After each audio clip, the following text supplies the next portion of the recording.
এই যে কি এটা বিছানার উপরে কি হচ্ছে এটা? আমি টিভি দেখছি আর লুচি খাচ্ছি।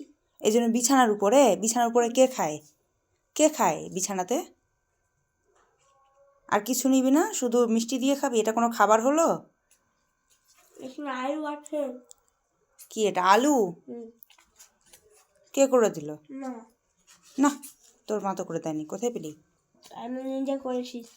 তুই নিজে করেছিস? ওরে বাবা, মানে পরীক্ষা শেষ হয়ে গেছে তো এখন কি রান্না বান্নার প্র্যাকটিস চলছে নাকি? না, চলছে না? আচ্ছা, লুচি তো তুমি আলুর করতে পারছো নিজে, ঠিক আছে, আর বিছানাতে বসে যে খেতে হয় না, এটা শিখতে পারছো না? নামো, নিচে নামো, বিছানাতে একদম না।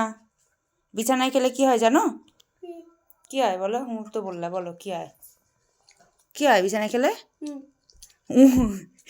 নাম নিচে। লাট সাহেব, বিছানায় টিভি দেখবো, খাবো বিছানায় বসে।